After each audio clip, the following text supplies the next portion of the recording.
ఈరోజు అసెంబ్లీ సాక్షిగా ప్రజాస్వామ్యాన్ని కూలీ చేసేటువంటి పరిస్థితి ఈరోజు గమనిస్తూ ఉన్నాం. తెలంగాణ వస్తే జీవితాలు బాగుపడతాయి, బతుకులు బాగుపడతాయి. తెలంగాణ వస్తే ప్రతి సామాన్యుడు కుటుంబం బంగారం అవుతుందని చెప్పేసి ఎన్నో కలదు కానటువంటి తెలంగాణ రాష్ట్రంలో ఈరోజు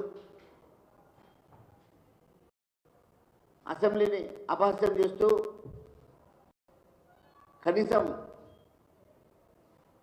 ప్రతిపక్షాల మాట కూడా లెక్క చేయకుండా ఈరోజు అప్రోప్రియేషన్ బిల్లు వాళ్ళు పాస్ చేయడం అనేది చాలా బాధాకరం. ఇది చాలా అప్రజాస్వామ్యం అని చెప్పి తెలియజేస్తా ఉన్నాను. ఈ రాష్ట్రం కుప్పగా మారింది. రాష్ట్రాన్ని ఆర్థిక సంక్షోభంలో పెట్టినటువంటి బీఆర్ఎస్ పాలన గత 10 సంవత్సరాలు యావత్ తెలంగాణను అప్పుల పాలు చేసింది. 10 ఏళ్ళ అనుభవాల నుంచి కూడా పాఠాలు నేర్చుకునేటువంటి మనం ఈరోజు కాంగ్రెస్ పార్టీని అధికారంలో తీసుకొచ్చినటువంటి ప్రజానీకానికి మళ్ళీ అదే బాటలో టీఆర్ఎస్ బాటలో నడుస్తున్నటువంటి కాంగ్రెస్ ఈరోజు పూర్తిగా ఆర్థిక వ్యవస్థను ఇంకా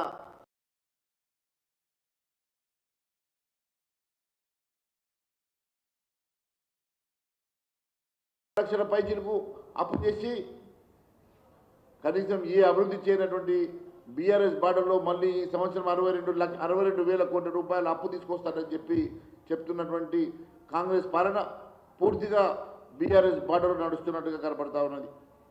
ఈరోజు చూస్తే అప్రోప్రియేషన్ బిల్లులో కనీసం మా వర్షం లేకుండా మా మాటలు లేకుండా ప్రతిపక్షాల గొంతు వినిపించుకోకుండా యూనిలాటరల్గా ఈరోజు ఈ బిల్లును పాస్ చేసినటువంటి కాంగ్రెస్ అప్రోప్రియేషన్ బిల్లు కాంగ్రెస్ ప్రభుత్వం ప్రజాస్వామ్యానికి వ్యతిరేకంగా ప్రజాస్వామ్యాన్ని కూలి చేసే విధంగా ఉందని తెలియజేస్తా ఉన్నాను.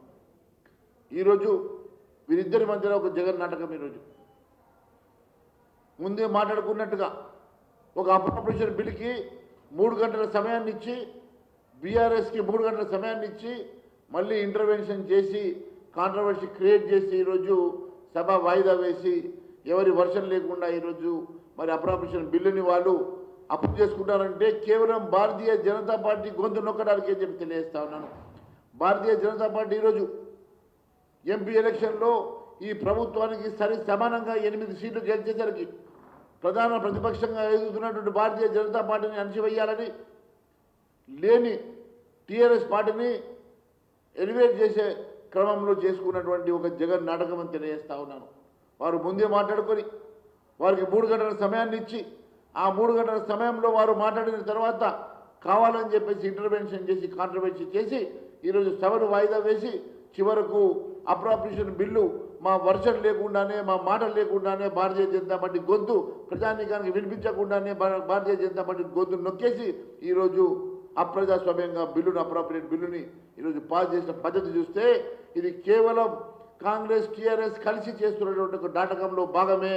ఈరోజు రేపు లోకల్ బాడీ ఎన్నికల్లో టీఆర్ఎస్ పార్టీని లేపాలని టీఆర్ఎస్ పార్టీని ఒక ఎలివేట్ చేయాలన్న ఒక ఉద్దేశంతో భారతీయ జనతా పార్టీ గెలిస్తే రేపు Bharatiya Janata party main అపోజిషన్గా elevate అవుతుంది. రేపు భారతీయ జనతా పార్టీ వస్తే వాళ్ళకి ఇబ్బంది అవుతుందన్న ఉద్దేశంతో ఈరోజు బీఆర్ఎస్తో కావాలని ఒక కుట్రపూరితమైనటువంటి ఆలోచనతో ఈరోజు మా గొంతు వినిపించకుండా ఈరోజు వాళ్ళు చేసినటువంటి చర్యను చూస్తూ ఉంటే ఖచ్చితంగా వారిద్దరి మధ్యలో ఒక జగన్ నాటకం జరిగిందని చెప్పి తెలియజేస్తూ ఉన్నాను. అప్రోప్రియేషన్ బిల్లుని ఈ మాదిరిగా బుల్డోజ్ చేసి మరి కనీసం చర్చకు లేకుండా ఈరోజు వారు ప్రవేశపెట్టినటువంటి బిల్లు విధానం అయితే మరి మేము పూర్తిగా ఖండిస్తూ ఉన్నాం. ఎన్నో అంశాలు మాట్లాడదామని చెప్పి ఈరోజు చాలా అంశాలు మాట్లాడదామని చెప్పి ఈరోజు మేము భారతీయ జనతా పార్టీ తరఫున అప్రోప్రియేషన్ బిల్ తరఫున మాట్లాడడానికి వెళ్తే ఈరోజు మా అప్రోప్రియేషన్ బిల్లులో మా గొంతు వినకుండా మా రిజర్వేషన్స్ కానీ లేకుంటే మేము చెప్పాలనుకున్న అంశాలు కానీ మాకు ఉన్నటువంటి ఆబ్జెక్షన్స్ కానీ ప్రజల పక్షాన మా గొంతును వినిపించే పరిస్థితి లేకుండా ఈరోజు తీసుకున్నటువంటి చర్యను పూర్తిగా భారతీయ జనతా పార్టీ తరఫున ఖండిస్తున్నామని తెలియజేస్తున్నాను. Thank you.